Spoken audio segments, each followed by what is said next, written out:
Et si une pathologie cérébrale sérieuse, qu'on a longtemps cru présente uniquement à la naissance, pouvait en fait apparaître bien plus tard dans la vie?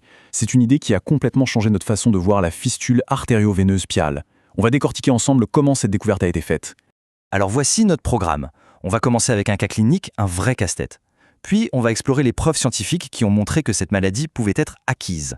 On verra ensuite le mécanisme de la thrombose à la formation de vaisseaux anormaux, et on terminera avec ce que tout ça implique concrètement pour la médecine. Tout commence donc avec l'histoire d'un patient qui se présente avec des crises d'épilepsie très localisées. Au début, la cause semblait évidente, presque trop, liée à un facteur extérieur. On a donc un patient qui fait des crises après avoir travaillé avec des solvants. La première idée, logique, c'est l'intoxication. Une piste simple. Sauf que le tableau clinique cachait en réalité quelque chose de bien plus complexe, une cause purement neurologique que personne n'avait vu venir. Le bon diagnostic va finalement tomber, une fistule piale. Mais au-delà de ce cas précis, c'est une véritable révolution conceptuelle qui s'amorce. L'idée que cette pathologie ne vient pas toujours de la naissance commence à faire son chemin. Alors juste pour être clair, une fistule artério-veineuse, qu'est-ce que c'est? En gros, c'est un court-circuit dans la tuyauterie du cerveau. Une artère se connecte directement à une veine sans passer par les petits capillaires. Et évidemment, ce genre de connexion anormale peut provoquer de gros soucis. Et c'est là qu'on arrive au point essentiel. Pendant des années, on a pensé que ces fistules étaient uniquement congénitales, présentes dès la naissance. Mais de plus en plus de preuves montrent qu'elles peuvent aussi être acquises, se développer au cours de la vie. Et ça change absolument tout dans la manière d'aborder le diagnostic. Le tournant, c'est cet article de 1999, signé par Christos Fatouros et son équipe dans la prestigieuse revue Stroke. C'est une publication fondatrice. Pour la toute première fois, on a une preuve clinique directe qui fait le lien entre un caillot de sang dans une veine du cerveau, une thrombose, et l'apparition plus tard d'une fistule. Et la preuve par l'image est sans appel. L'angiographie montre clairement une anomalie vasculaire qui n'était pas là avant.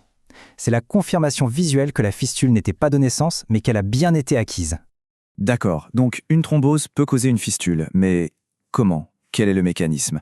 En fait, tout part d'un principe physique assez basique, une histoire de pression. C'est le premier domino qui tombe. Imaginez une veine du cerveau comme une rivière. Si un caillot vient la boucher, c'est comme un barrage. Le sang ne peut plus s'écouler normalement, il s'accumule et la pression en amont du blocage monte en flèche. C'est ce qu'on appelle l'hypertension veineuse. Et ça, ce n'est pas qu'une simple supposition. Dès 1994, une étude menée par l'équipe de Toshihiro Terada et publiée dans le Journal of Neurosurgery en a apporté la preuve expérimentale. Ce qu'ils ont fait est fascinant. Ils ont mené des expériences sur des rats. À gauche, on voit un réseau vasculaire cérébral normal. Et à droite, chez un rat où ils ont artificiellement provoqué une hypertension veineuse, on voit une fistule qui s'est formée. La preuve est là, la haute pression a directement causé l'anomalie. On avance dans le mécanisme. On a la thrombose, puis la haute pression. Mais l'histoire ne s'arrête pas là. On va voir maintenant comment la réaction du cerveau à cette pression peut, paradoxalement, empirer la situation. Quand la circulation se fait mal, le cerveau ne reste pas inactif. Il essaie de trouver une solution, de contourner l'obstacle. Et pour ça, il lance un processus de réparation appelé l'angiogénèse, la création de nouveaux vaisseaux sanguins. Cette idée, elle a été proposée dès 1997 par Michael Tillotson et ses collègues. Ils ont suggéré que les signaux chimiques, les facteurs de croissance angiogénique, étaient une pièce maîtresse du puzzle. Ce sont eux qui donnent l'ordre au corps de construire ces nouveaux vaisseaux. Sauf que cette construction se fait dans l'urgence. Ce n'est pas un chantier bien planifié. C'est une réponse un peu désespérée et souvent anarchique. Et au lieu de créer un réseau bien organisé, le corps fabrique des connexions directes, défectueuses entre les artères et les veines. Et voilà, la fistule est créée. Plus récemment, en 2021, un article de Saber Samoud et de ses collaborateurs est venu en quelque sorte boucler la boucle. Ils ont validé avec les connaissances modernes toute cette chaîne de causalité.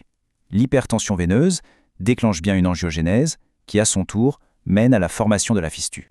Bon, il est temps de rassembler toutes les pièces de ce puzzle neurologique. Et surtout, de voir pourquoi c'est si important pour les médecins qui sont en première ligne, que ce soit en neurologie ou aux urgences. Finalement, le processus peut se résumer en 4 étapes très claires, une véritable chaîne causale qui a été démontrée à la fois par l'observation clinique, l'expérimentation en laboratoire et la biologie. Tout s'emboîte parfaitement.